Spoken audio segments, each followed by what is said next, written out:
Bonjour à tous et bienvenue sur la première vidéo de cette playlist dénombrement et probabilité de la chaîne Science Fonction. Alors, dans cette première vidéo, on va traiter de l'arrangement avec et sans répétition. Commençons tout de suite par l'arrangement avec répétition. Comme premier exemple, pour illustrer justement la théorie que nous allons voir, je vais prendre un exemple assez simple. Imaginons que nous avons deux carrés mis l'un à côté de l'autre.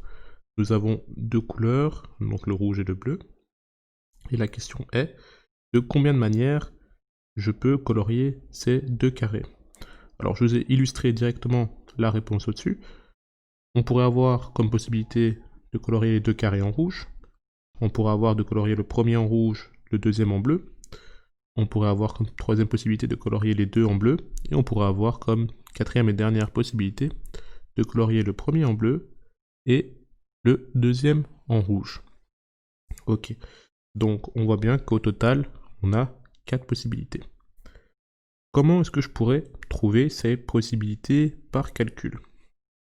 Alors, une première chose que l'on pourrait faire pour visualiser la situation serait de faire un petit arbre. Donc, imaginons, au démarrage, pour mon premier carré, j'ai deux choix. Rouge ou bleu. Ok, donc ça c'est pour mon premier carré. Et pareil, indépendamment du choix que je fais pour le premier carré, pour le deuxième carré, j'ai deux choix encore. Rouge ou bleu. Ok. Alors maintenant, comment est-ce qu'on pourrait lire le nombre de possibilités que l'on a au total? On voit bien qu'on a 4 chemins. Donc les 4 solutions qu'on allait trouver ici. Alors un premier chemin pourrait être, on prend rouge comme premier carré et on prend rouge comme deuxième, ce qui est la configuration ici. On pourrait prendre rouge comme premier carré et bleu comme deuxième, ce qui est la configuration ici. On pourrait prendre bleu comme premier carré et bleu comme deuxième, ce qui est la configuration ici. On pourrait enfin prendre bleu et rouge, ce qui est la configuration ici. Donc on est bien d'accord, on a bien nos 4 possibilités. Ok. Maintenant, comment est-ce qu'on pourrait les calculer? On l'a vu visuellement, mais si on devait les calculer, vous êtes d'accord, là, on va dire c'est un petit exemple, on traite avec des nombres assez petits, donc on peut encore dessiner, on peut encore se débrouiller pour trouver la solution. Mais si on devrait trouver une méthode de calcul, comment est-ce qu'on pourrait faire? Alors, on va essayer de le faire intuitivement. On est d'accord que pour le premier carré, on a deux choix. Rouge ou bleu. Ok? Et pour chacun de ces deux choix, donc c'est très important, pour chacun de ces deux choix, on a deux choix pour le carré suivant. Ok? Au total, on aurait 2 fois 2 qui nous donne 4. Là, peut-être que vous vous demandez pourquoi est-ce qu'on utilise la multiplication. Peut-être que vous auriez utilisé l'addition, peut-être que vous auriez calculé ça d'une autre manière. Je vais prendre encore un petit exemple pour terminer mon illustration. Donc imaginons qu'on ait 3 personnes et que chaque personne possède 7 euros. Combien est-ce que d'argent il y a au total dans ce groupe de 3 personnes? Alors vous allez me dire c'est très facile, la réponse est 21 euros. Et comment est-ce que de tête vous auriez calculé ça? Eh bien vous auriez fait comme suit. Vous avez 3 personnes et chacune de ces personnes possède 7 euros. Ce qui donne bien les 21 euros trouvés. Ok? Et si on devrait faire l'analogie avec notre exemple ici, on a bien deux possibilités pour le premier carré, et chacune de ces deux possibilités possède aussi deux possibilités. Rappelez-vous, à l'exemple des personnes, on a 3 personnes, et chacune de ces 3 personnes possède 7 euros. Ici, on a bien deux possibilités pour le premier carré, et chacune de ces deux possibilités, donc rouge ou bleu, possède deux possibilités pour le carré suivant. Ce qui nous donne bien le calcul 2 fois 2 qui vaut 4. Si maintenant, je devrais rajouter une autre personne, ou un autre carré, la procédure serait identique. Imaginons qu'on ait un troisième carré. Ok? On va imaginer maintenant la situation avec toujours deux couleurs. On va juste faire un petit trait ici pour permettre la transition. Donc on va dire deux couleurs. Ok, et on a 3 carrés cette fois-ci. Alors si je devrais recréer rapidement l'arbre qu'on avait, rouge, bleu. Alors je refais rapidement l'arbre, rouge, bleu, rouge, bleu. Donc ça c'était le premier arbre qu'on avait pour les deux carrés. Maintenant un troisième se rajoute. Rouge, bleu, rouge, bleu et enfin rouge, bleu.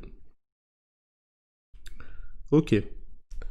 Donc maintenant, vous le voyez via le schéma, on a 8 possibilités, on a bien 8 chemins différents, représentés par les 8 racines finales de notre arbre.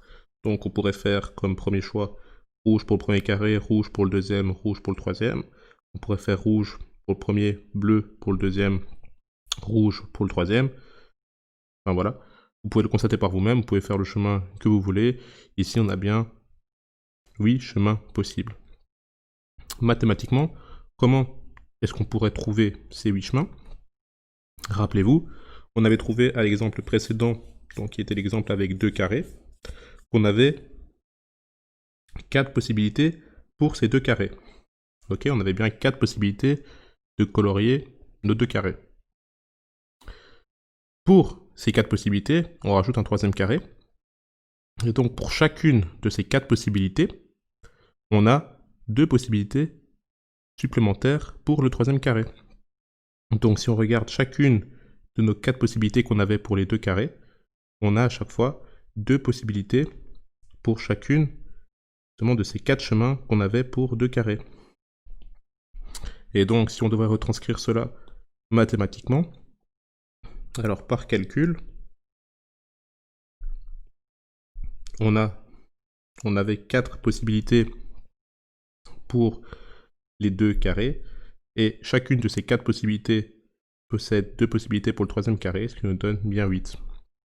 On pourrait trouver ceci d'une façon plus simple aussi. On a 2 possibilités rouge ou bleu pour le premier carré, 2 possibilités rouge ou bleu pour le deuxième carré, et 2 possibilités rouge ou bleu pour le troisième carré, ce qui nous donne toujours 8. On pourrait réécrire cela d'une façon un peu plus compacte. On pourrait mettre que c'est simplement 2 exposant 3, ce qui nous donne encore une fois 8. D'une manière générale, si nous avons n choix, donc ici, dans le cas des carrés, n valait 2, c'était rouge ou bleu, et quand l'on a p étapes, et donc ici les étapes étaient le nombre de carrés, donc on va prendre le cas avec 3 carrés, le nombre d'étapes était 3. La formule de l'arrangement avec répétition, arrangement avec répétition, peut s'écrire assez simplement n, qui est le nombre des choix, exposant le nombre d'étapes. Et ça, c'est notre formule pour l'arrangement avec répétition. Et maintenant, pour la suite, nous allons voir l'arrangement sans répétition. Passons à l'arrangement sans répétition. Alors la grande différence avec l'arrangement avec répétition est qu'ici, à chaque étape, le nombre de choix va diminuer de 1. Alors, je m'explique. Prenons un autre exemple. Imaginons que cette fois-ci, nous avons un groupe de 3 personnes. Donc A, B et C. Voilà, ça c'est le nombre de 3 personnes. Et que nous voulons savoir combien de façons différentes je peux faire une rangée de 2 personnes. Donc, une personne et une autre derrière. De combien de façons différentes je peux le faire. Ok? Donc, si vous avez bien compris ce qu'on a fait avec l'arrangement avec répétition, on peut appliquer le même procédé. Pour la première place, pour la première position dans la rangée, j'ai 3 choix.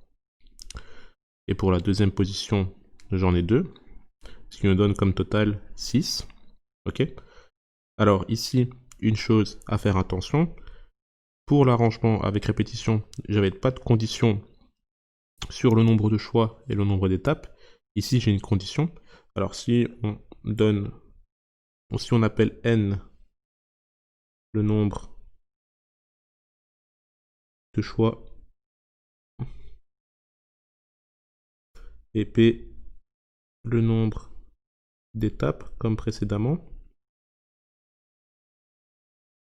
une condition est que n doit être supérieur ou égal à p. Alors, c'est compréhensible. Pourquoi? Imaginons maintenant la même situation, donc on a toujours 3 personnes. Alors, le pourquoi, imaginons 3 personnes, A, B et C, mais cette fois-ci, imaginez qu'on ne veut pas faire des rangées de 2 personnes, mais on veut faire des rangées de 4 personnes.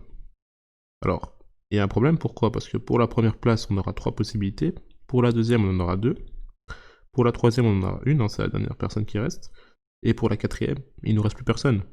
Donc là, nous sommes face à quelque chose de difficile. Il ne reste plus aucune personne, donc 0 pour la quatrième place. Et donc ici, on voit bien qu'une condition, c'est que n, donc le nombre de choix que j'ai, soit supérieur ou égal au nombre d'étapes. Alors supérieur, pourquoi? Comme dans le cas qu'on a fait ici, hein, avec 3 personnes et des rangées de 2. Ici, n qui vaut 3 est bien supérieur à 2, ça marche. Et si maintenant dans mon exemple, j'aurais rajouté une troisième place dans la rangée, ça marcherait aussi, on se serait simplement arrêté ici, dans notre exemple. Et donc on n'aurait pas eu justement cette difficulté par rapport au quatrième choix qui n'existe pas étant donné que la quatrième personne n'existe pas dans notre groupe. Ok? Donc maintenant on va essayer de dériver la formule. Alors formule de l'arrangement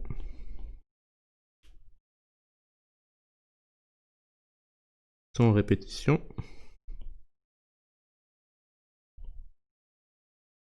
Alors avant de dériver la formule, je vais simplement vous présenter une notation. Alors la factorielle est une notation qu'on va utiliser. Alors c'est quoi une factorielle? Imaginez, je vous dis par exemple 3 factoriel.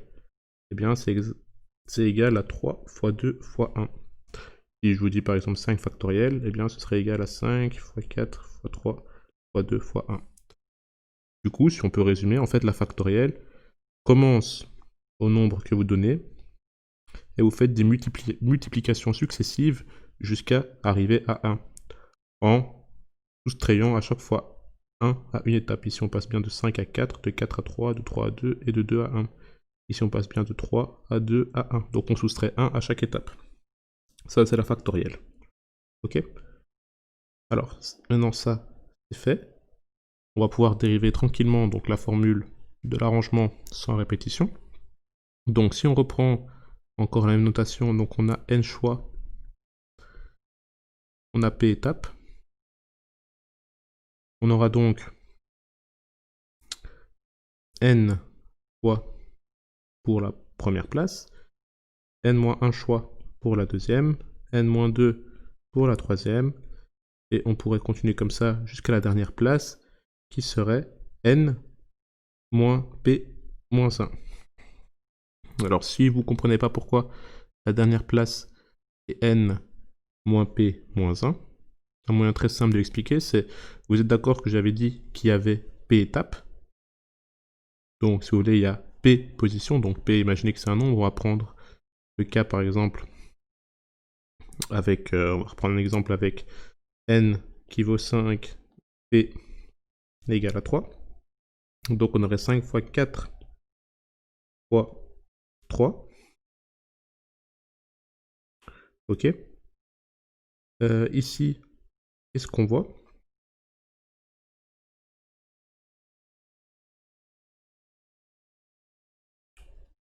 Donc ici, qu'est-ce qu'on voit? On voit que ceci correspond à n, ceci correspond à n-1, et ceci correspond à n moins p plus 1. Et donc, si on devrait remplacer les chiffres, pour que vous voyez un peu plus clair, n vaut 5, donc ici, on a bien 5, ici, on a bien 4, on a bien 5, on a bien 4, et ici, on a bien donc n, donc 5 moins p plus 1, donc 5 moins 3 plus 1, qui nous donne bien donc 5 moins 3 ça fait 2, plus 1 ça fait 3. On a bien donc le bon chiffre. Une autre façon de le voir, un peu plus mathématique, ou tout simplement un peu plus intuitive, est que ici on est bien d'accord que nous avons P position. On a P position. Ok. Et on commence à décompter à partir de la deuxième position. Donc la première, on ne décompte pas. On laisse un chiffre tel quel. On laisse n tel qu'il est. On commence à décompter à partir de la deuxième position. Étant donné que j'ai P position, ça veut dire qu'ici, à partir de la première, il me reste P-1 position. Donc pour tout ceci, il me reste P-1 position. Pourquoi? Si j'ai P au total ici, et que je regarde simplement après la première place, il m'en reste P-1 position. Ok. Et du coup, simplement, vous pouvez voir très facilement que s'il me reste P-1 position, et qu'à chaque position, j'enlève 1, forcément, je vais arriver au bout de la ligne à P-1, la P-1e position, si je commence à compter à partir d'ici. Et donc, c'est pour cela qu'on retire N-P-1. Ok. Donc, si je continue sur cette dérivation-ci, donc je vais réécrire N-1, N-2, etc. Et on arrive au dernier terme qui est N-P-1. Alors attention, un moins devant une parenthèse, je le distribue. Donc on aura N-P plus 1. Ok. Donc on a ceci. C'est pas très élégant à s'en souvenir. Alors on veut le faire sur une formule un peu plus compacte. Alors qu'est-ce que je vais faire comme artifice de calcul? Je vais multiplier en haut et en bas par N-P factoriel. Voilà, je multiplie en haut et en bas par N-P factoriel. Et alors ici, qu'est-ce que je vois apparaître? Je vois apparaître au numérateur N factoriel. Tout ceci est en fait égal à N factoriel.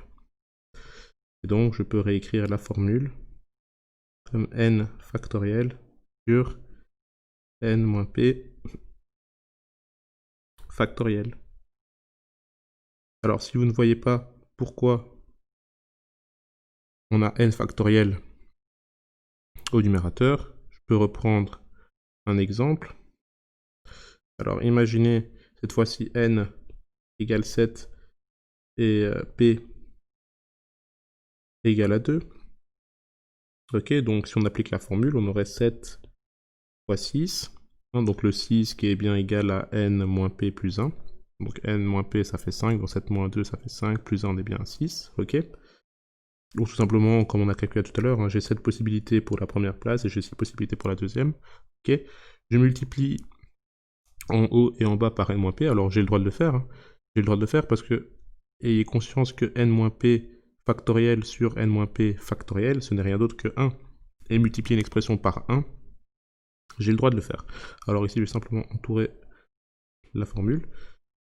Donc j'ai le droit de le faire. Je vais multiplier donc en haut et en bas par N-P. Donc N-P, dans notre cas, ça vaut 5 factoriel. 7 moins 2 factoriel, ça vaut 5 factoriel.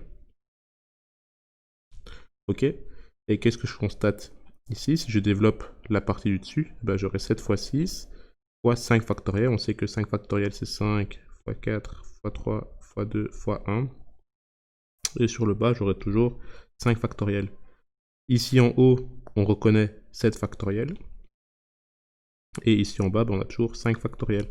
En l'occurrence, dans notre exemple-ci, avec n qui vaut 7 et p qui vaut 2, on a bien n factoriel sur n moins p factoriel. Ce qui est bien la définition que nous avons trouvée ici pour l'arrangement sans répétition. Arrangement sans répétition. Ok. Alors si vous avez compris ces deux dérivations, c'est magnifique, car il ne vous restera plus qu'à comprendre la combinaison sans répétition. Alors la combinaison avec répétition existe, je la présenterai dans une vidéo pour les curieux, mais elle n'est pas au programme en Belgique pour le CESS, donc il n'y a pas de problème si vous ne la connaissez pas. Mais déjà si vous avez compris ces deux premières formules, donc l'arrangement avec et sans répétition, Il ne reste plus qu'une troisième à voir. Et vous serez paré pour le démembrement, vous serez en tout cas tranquille pour l'aspect théorique des choses. Si vous avez une question, n'hésitez pas à la laisser dans l'espace commentaire. La prochaine vidéo sera donc sur la combinaison sans répétition. Et ensuite, on fera une petite vidéo mêlant des exercices qui justement mêlent un peu ces trois formules-ci pour voir un peu mieux comment l'utiliser. Merci d'avoir regardé cette vidéo sur la chaîne Science Fonction. Je vous dis à la prochaine.